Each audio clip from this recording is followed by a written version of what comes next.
Assalamualaikum warahmatullahi wabarakatuh. Perkenalkan, kami dari kelompok TBO yang beranggotakan Katarina Kanti Merusak Maga dengan nomor NIM 240, nomor 01, 2014, 08. Kemudian ada saya, Muhammad Adil Raja Saputra, 2400601, 2014 0060. Kemudian ada Muhammad Farhan Haris Rosidi, 240 2014 0104. Kemudian ada Muhammad Farhan Aditama dengan NIM 240 601 2012 0175. Dan yang terakhir R Damanhuri dengan NIM 240 601 2013 0072. Pada kesempatan kali ini kita akan membahas lebih lanjut mengenai pumping lemma dan juga CFG. Bisa dilanjut? Ya, jadi pertama-tama kita akan pumping lemma dalam konteks free language. Pertama-tama kita akan membahas definisi secara umum dari pumping lemma. Jadi, pumping lemma merupakan sebuah teori yang menunjukkan bahwa jika sebuah string tertentu merupakan bagian dari suatu language, maka string tertentu lain juga harus merupakan bagian dari language. Sehingga pumping lemma digunakan untuk membuktikan bahwa sebuah language tersebut bukan merupakan konteks free language. Jika sebuah L adalah konteks free language, maka string L yang setidaknya sepanjang simbol M dapat untuk menghasilkan string tambahan dalam L. Untuk kedepannya kita akan menggunakan simbol M itu disebut sebagai pumping length. Lanjut. Kemudian ini ada rumus dari pumping lemma. Sebagai contoh, misalkan L adalah sebuah infinite dari CFL. Maka nantinya ada sebuah M ataupun pumping length positif in, sehingga untuk nilai apapun W merupakan anggota dari, dengan nanti absolut dari W itu nilainya lebih besar sama dengan M, sehingga ini semua dapat didekomposisi menjadi sebagai berikut. Bisa dilihat di sini ada W sama dengan U V X Y Z. Ini nantinya akan dibuktikan dengan menggunakan ketiga syarat yang ada di bawah. Yang pertama dengan menggunakan absolut dari Vxy kurang dari sama dengan M, dan juga nantinya kita akan mencari syarat kedua yaitu kondisi dari absolut V dan Y itu lebih dari sama dengan 1. Dari kedua syarat tersebut nantinya kita dapat berkesimpulan bahwa U V pangkat I X Y pangkat IZ anggota dari L, di mana I dalam konteks variabel ini merupakan bilangan bulat 0 sampai tak terhingga. Untuk contoh dari pumping lemma ini akan dijelaskan oleh teman saya.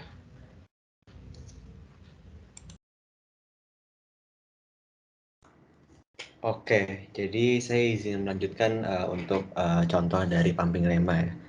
Nah, di sini ada contoh soal, yaitu buktikan bahwa L, A pangkat N, B pangkat N, C pangkat N, dengan N lebih dari 0, bukan konteks free. Pertama-tama langkah-langkahnya sebagai berikut nih. Yang pertama, kita asumsikan bahwa L adalah konteks free. Kemudian yang kedua, L harus mempunyai pumping length. Di sini saya misalkan P. Kemudian kita membuat permisalan string S gitu. Nah, di sini berarti kan kalau misalkan kita ambil contoh pumping length itu adalah P, maka stringnya menjadi A pangkat P, A pangkat P, B pangkat P, C pangkat P. Nah, kemudian bagi S menjadi U, V pangkat I, X, Y pangkat I, dan Z. Nah, karena tadi di sini saya ambil contoh untuk P-nya itu sama dengan 4, maka untuk S-nya menjadi A pangkat 4, B pangkat 4, C pangkat 4. Oke, bisa di next.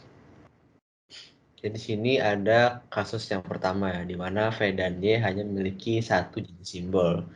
Di sini saya melompokkan untuk A-nya itu, untuk U-nya sama dengan A dengan jumlah 1. Kemudian V-nya simbol A dengan jumlah 2. Kemudian untuk X-nya boleh lebih dari 1 karena tidak ada di syaratnya, maka di sini ada simbol A, B, serta C. Kemudian Y harus satu simbol.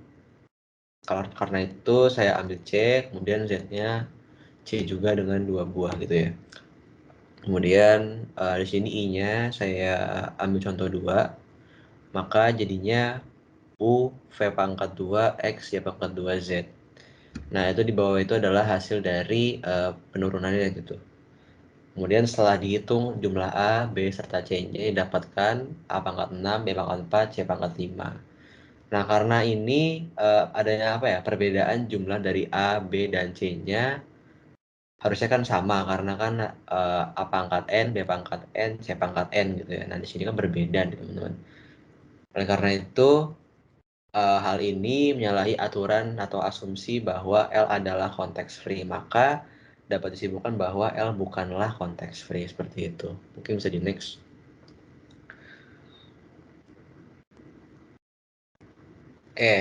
Di sini ada kasus yang kedua, di mana syaratnya itu adalah V atau Y memiliki lebih dari satu jenis simbol. Nah, di sini kita bisa milih nih antara V atau Y yang mau lebih dari satu jenis simbol.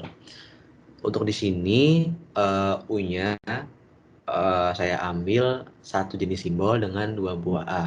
Kemudian untuk V-nya saya ambil 2 jenis simbol, yaitu A dan B, masing-masing 2 buah. Kemudian untuk X-nya satu jenis simbol, Y juga sama demikian. Dan untuk Z-nya juga satu jenis simbol dengan simbol C sebanyak 4 buah. Nah, di sini untuk I-nya saya ambil contoh yaitu 2, maka menjadi U V pangkat 2 X Y pangkat 2 Z. Untuk yang di bawah itu adalah penjabaran dari hasil yang tadi yang udah misalnya untuk I-nya.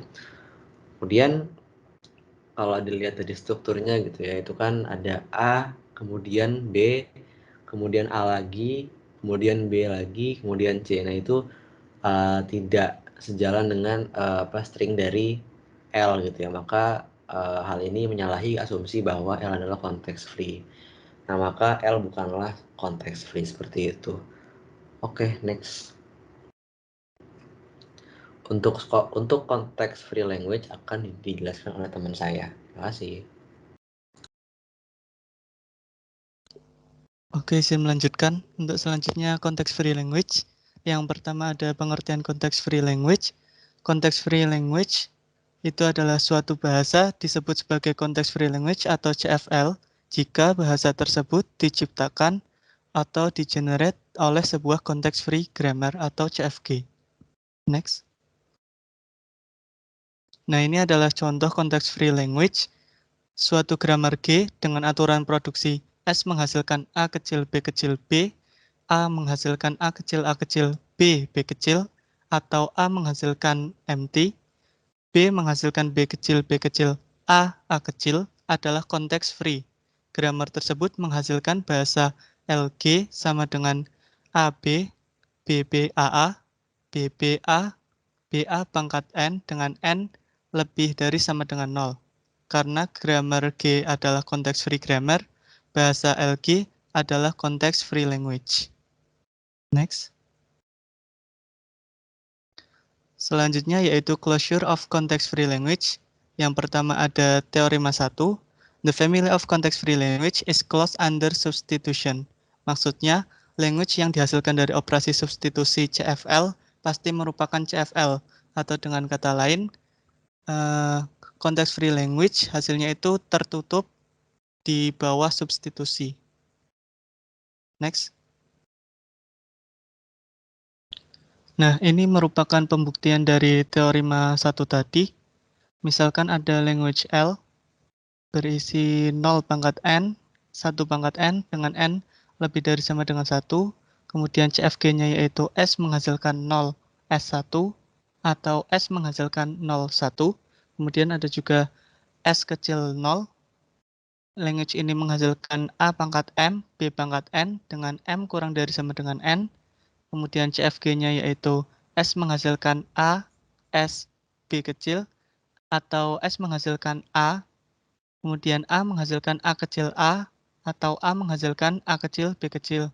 Kemudian ada juga S1, yaitu language yang berisi string AB atau ABC dengan CFG-nya S menghasilkan A kecil B kecil A, dan A menghasilkan C atau A menghasilkan MT. Next.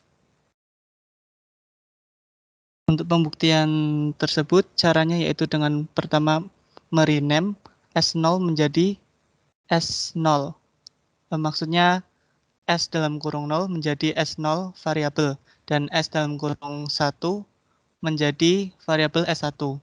Kemudian rename A yang berada di S1 dengan B. Kemudian replace 0 dengan S0 dan 1 dengan S1 yang berada di grammar L. Sehingga final grammarnya yaitu S menghasilkan S0 S, S1, atau S menghasilkan S0 S1, kemudian S0 menghasilkan A kecil S0B, atau S0 menghasilkan A, dan A menghasilkan A kecil A, atau A menghasilkan A kecil B kecil, dan juga S1 menghasilkan A kecil B, dan B menghasilkan C atau MT. Nah, dari sini bisa diketahui bahwa belum cut.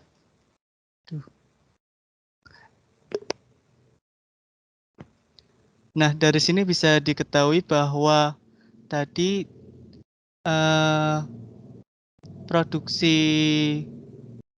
rules produksi tadi bisa disubstitusikan dengan S0 dan S1, sehingga context free language closure-nya itu close under substitution, atau hasilnya tetap merupakan CFL karena susunannya tidak berubah walaupun telah disubstitusikan.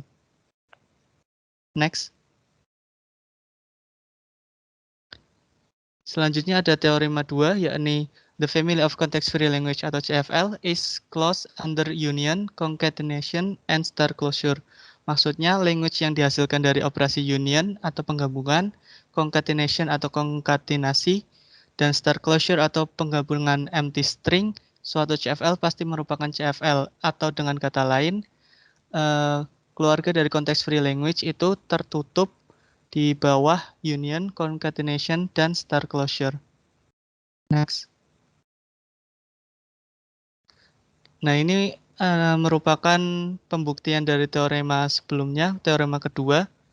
Misalkan L1 adalah context-free language, sehingga L1 ini sama dengan L dari grammar 1, sama dengan language dari grammar 1 atau G1, dengan G1-nya itu ada V1 atau set of variable F1, kemudian T1 atau set of terminals T1, kemudian juga S1 atau stage awal S1, kemudian ada P1 atau production rule dari P1.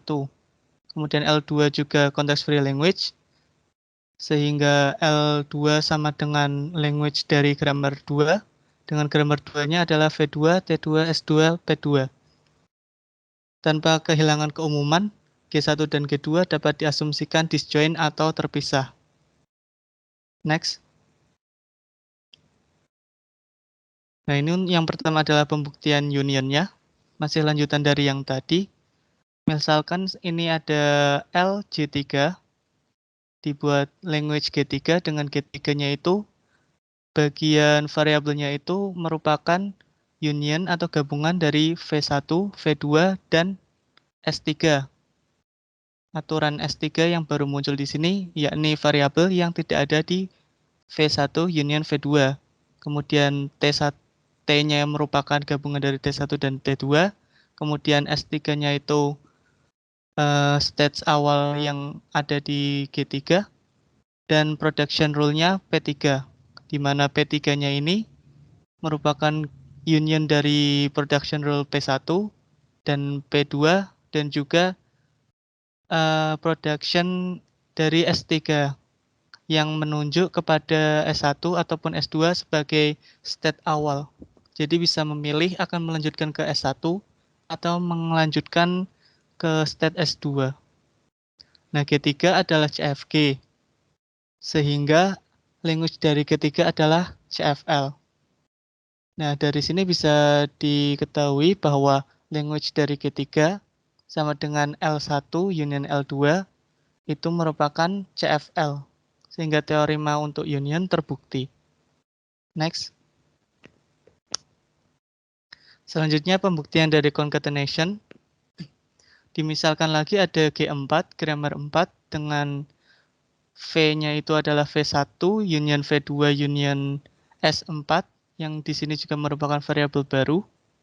T-nya adalah T1 union T2, kemudian S-nya itu S4 dan production rule-nya itu P4.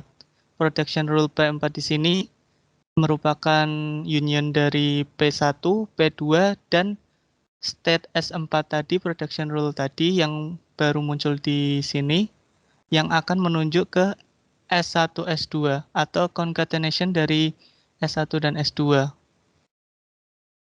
Nah, dari sini language dari G4 ini bisa terlihat merupakan gabungan, maksudnya konkatenasi dari language G1 kemudian disambung dengan language G2. Next. Selanjutnya ini ada pembuktian star closure.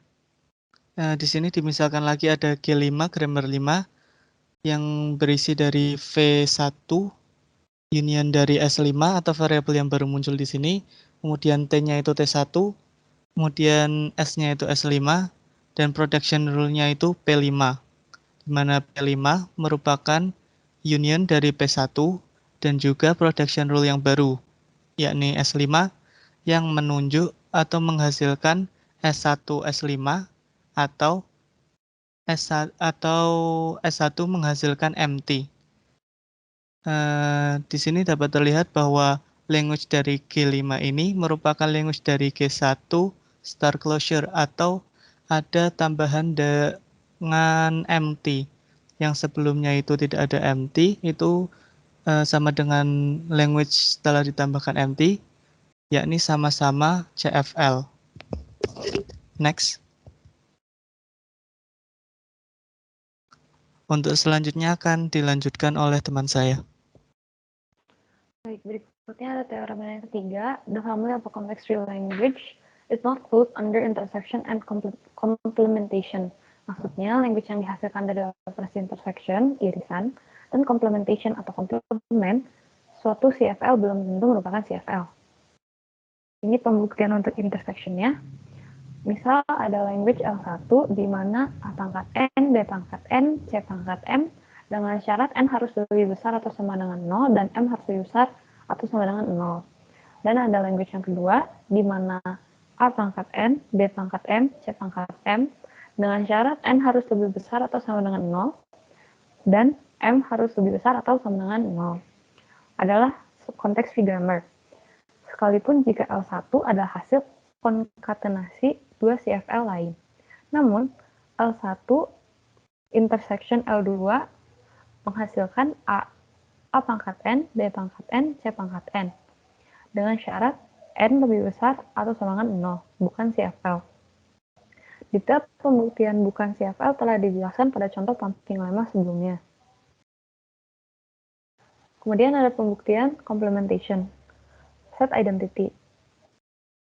L1 di intersect dengan L2, maka akan menghasilkan komplement dari L1, gabungan komplement dari L2, dan semuanya dikomplement.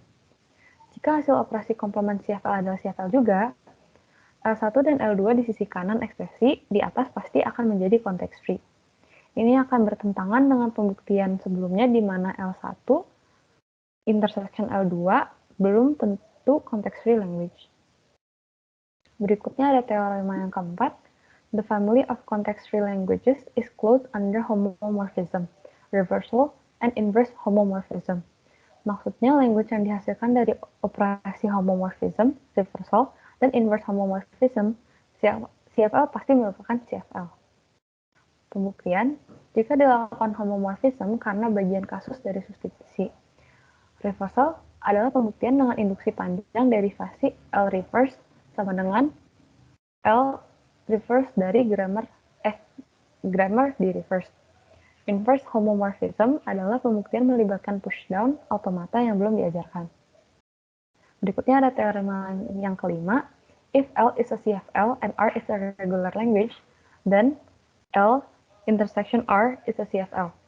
Maksudnya, language yang dihasilkan dari operasi regular intersection, atau bisa dibilang irisan dengan regular language, dan CFL adalah CFL. Pembuktian melibatkan pushdown automata yang belum diajarkan. Berikutnya akan dijelaskan oleh teman kami. Oke, baik. Terima kasih untuk decision properties of CFLs. Next.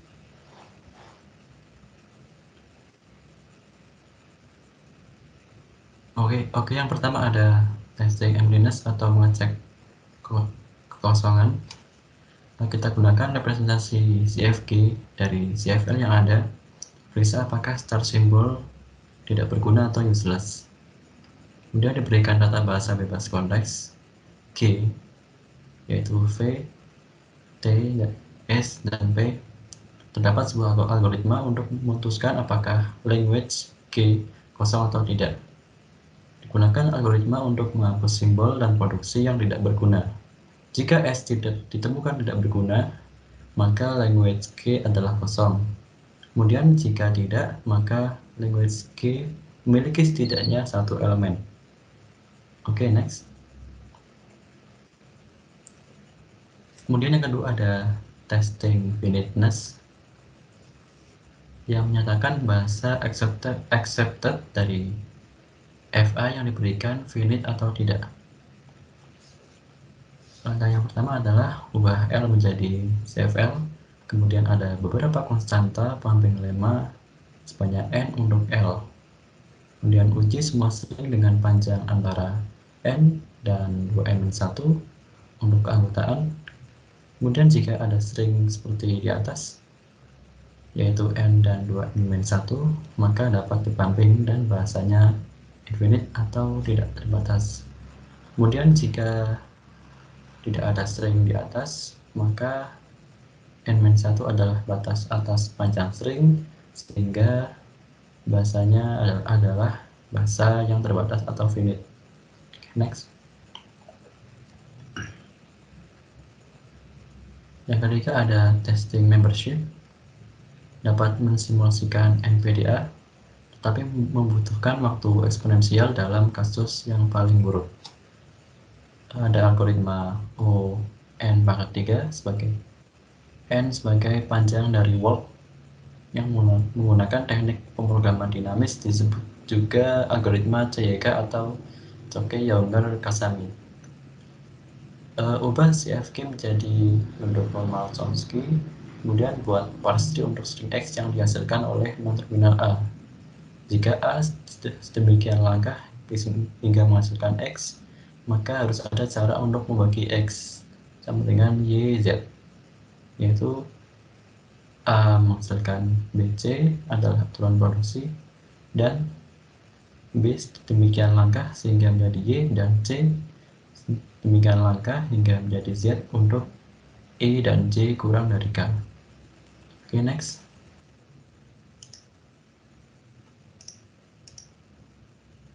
Oke, melanjutkan dari yang tadi, untuk algoritma CYK adalah algoritma parsing dan keanggotaan atau membership untuk tata bahasa bebas konteks. Syaratnya adalah bahasa yang harus dalam bentuk normal Chomsky. Tujuan dari algoritma ini adalah untuk menunjukkan apakah suatu string dapat diperoleh dari suatu tata bahasa. Contohnya kita bisa lihat S menghasilkan variabel A, B atau terminal B, A menghasilkan variabel B A atau terminal A, dan B menghasilkan variabel AS atau terminal B. Kemudian perintahnya bersalah apakah untai AAAB termasuk ke dalam bahasa tersebut. Oke, next. Pertama-tama kita membuat tabel VIJ, I sebagai kolom dan J adalah baris sebagai berikut. Next. Kita ketahui bahwa tadi ada 4 baris dari algoritma langkah 1 dan 2. Kita bisa mengisi baris pertama pada tabel. Untuk V11 kita periksa variabel yang bisa menurunkan A. Dari yang diketahui di atas bahwa yang bisa menurunkan terminal A adalah variabel A ini. Kemudian untuk V21 yang bisa menurunkan A, 3 variabel A, begitu juga V31. Untuk V41 kita periksa variabel yang bisa menurunkan B. Dari B menghasilkan B kecil dan S menghasilkan B kecil, kita isi V41 dengan S, dengan variabel S dan B. Oke, kemudian untuk langkah kedua kita berhasil menemukan baris ke-1 yaitu A, dan S, B. Kemudian untuk langkah ketiga, untuk baris kedua, untuk V12 periksa V11 dan juga sampai V21 yaitu A dan A. Variabel yang bisa menurunkan AA adalah tidak ada, maka V12 kita isi dengan empty. Untuk V22 periksa V21 hingga V31 yaitu A sampai A. Variabel yang bisa menurunkan A juga tidak ada, maka kita empty. Untuk V31 kita periksa V31 sampai V41 yaitu A dan juga SB. Variabel yang bisa menurunkan AS atau AB adalah S dan B. Kita isi S, B. Oke, next. Oke, untuk langkah keempat, mengisi baris ketiga. Untuk V13 kita cek V11 sampai V22 dan juga V12 sampai V31 yaitu A sampai MT dan MT sampai A. Variabel yang bisa menurunkannya adalah tidak ada, maka V13 kita isi dengan MT juga.